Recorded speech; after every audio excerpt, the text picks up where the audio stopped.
Welcome to the programme. As many as 200 people are feared dead or injured after a NATO-led airstrike in southern Afghanistan. A coalition spokesman said the strike was targeted at a meeting of Taliban commanders. But local officials say a large number of civilians are among the casualties. The attack happened in the southern province of Helmand, a Taliban stronghold. Dan Nolan has this report. The civilian victims of the airstrike were taken to hospitals in Kandahar and Lashkar Gah. Some of them were as young as 8. Two of my brothers have been killed in this airstrike. This was a strike in a small market area. Due to this airstrike, around 200 people were killed and wounded. I brought one of my cousins to the hospital.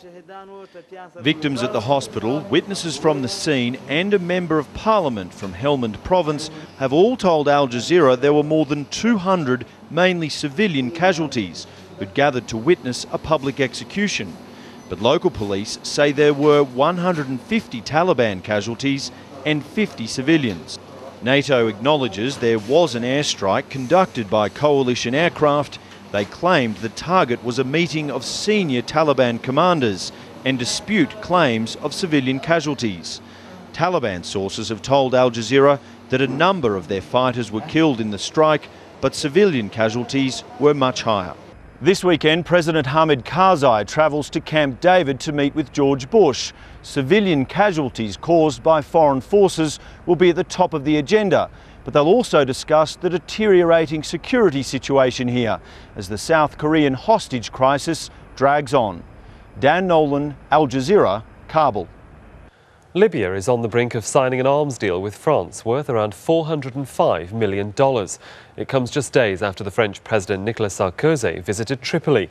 But the contract is creating problems for France's new president. He's been criticised by his political opponents at home, and the German foreign minister says he wasn't told about the deal, a breach of protocol among the European partners. Carl Stano Navarra has the details. It seems the payoff keeps coming, and France is on the front line.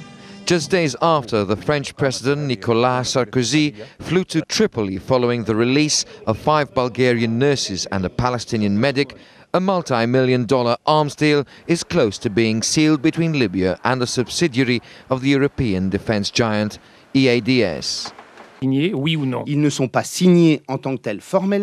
contracts have not been formally signed. There is a letter of intent from Libya saying we wish to buy Milan missiles. There has already been an agreement by a ministerial commission in February 2007. And there is also a letter of intent for radio systems. Paris strongly denies that the deal is connected to the release of the medics. France hailed their return from Libya as a diplomatic success. The president's wife, Cecilia Sarkozy, flew the free medics home. Last July 14th, France showcased its military technology. The contracts are worth an estimated $405 million, and the weapons will be built in France. The country is the biggest shareholder of the European arms manufacturer. They'll be supplying Milan anti-tank missiles and communications equipment. But the deal, the first since the lifting of an arms embargo on Libya 3 years ago, is raising eyebrows in Paris and beyond. The opposition leader, François Hollande, is calling for an inquiry. But Tripoli considers it another step towards its return to the international fold. Carl Stano Navarra, Al Jazeera. Heavy monsoon rains and flooding have killed more than 170 people and forced around 19 million from their homes in South Asia. Waters are now slowly starting to recede in some of the worst-hit areas in northern India and Bangladesh. But there are fears of disease and questions are being raised about the relief measures taken. Imran Khan reports. Local television channels show the desperate situation. You normally would have to walk this road, but now boat is the only way to travel. This sheet of water is continuing to make life in huge swathes of India and Bangladesh miserable. Millions have been affected, their homes just poking out of the water, and vital farmland has been destroyed. In Bangladesh, boats were commandeered and animals huddled in flooded farms. It's a massive crisis, and on both sides of the border, getting emergency food, fuel and medicine to them has proved nearly impossible. As the flood recedes with each passing day, the risk of disease becomes ever more real. and that will only add to the misery.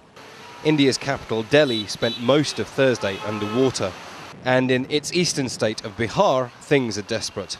One minister making a plea for help. Bihar should be declared flood-stricken area. The farmers should be spared of all their loans. No relief is provided. There is no government to manage here. The government is listening and says it's doing its best. There have been severe rains. Such conditions are there after such heavy rain. People are facing difficulties. The government is trying its best to fulfill its responsibilities. And it is a huge responsibility. People here are just trying to survive and find a way out. India's antiquated railroad system is barely functioning, leaving many stranded on flooded ground. Imran Khan, Al-Jazeera. India's national security advisor has called it an excellent deal, but the India-US civilian nuclear agreement has come in for heavy criticism from Pakistan as well as China. So let's take a look at some of the features of this deal, which was unveiled a few hours ago. Delhi now has the right to stockpile and reprocess nuclear fuel, a key step in making atomic weapons. Although the text does say the reprocessing has to take place at a site under UN inspection. While the US will ship nuclear fuel and technology to civilian reactors, India will have to open these for inspections. The military facilities, however, would remain off limits.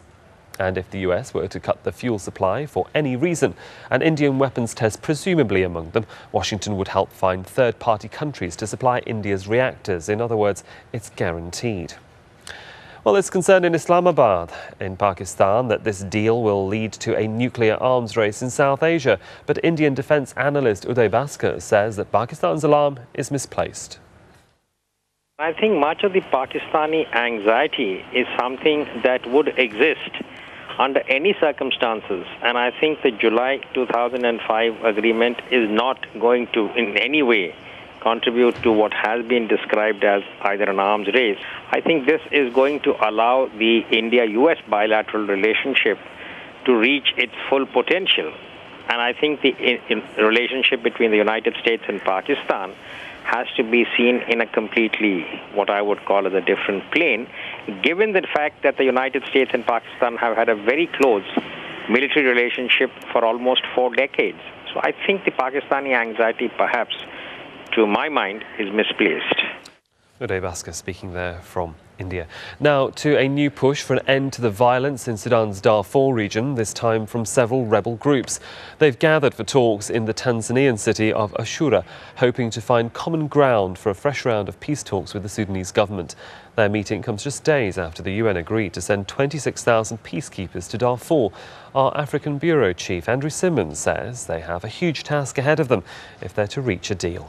There will be no deal in these talks. However, these talks are very important simply because of the extra momentum caused by this agreement, this unanimous decision by the UN Security Council to send in an AU-UN hybrid force. However, there is a massive task ahead in getting these peace talks moving, in getting an agreement to get all the factions around the table. It's remarkably complex, but I'll try to give a quick analysis. Effectively, turn the clock back last year when the Darfur peace agreement was signed. It was signed in Abuja, Nigeria, by only one rebel group. Then throw another dozen rebel factions behind that who are non-signatories. They don't agree with each other, some of them are fighting with each other, and a remarkably complex situation develops. The people at these talks in Arusha don't include Abdel Wahid. He is from the Sudan Liberation Movement that broke away from Mini Minawi's faction, Mini Minawi now being part of the government. So that is a big block of rebel people who are against the move towards a peace deal when the issues haven't been addressed. The issues are remarkably complex as well. So the best hope of all is that there's some sort of roadmap agreed at these talks, and the talking will really get into some detail tomorrow and possibly on Sunday morning as well. Andrew Simmons there, our Africa Bureau Chief.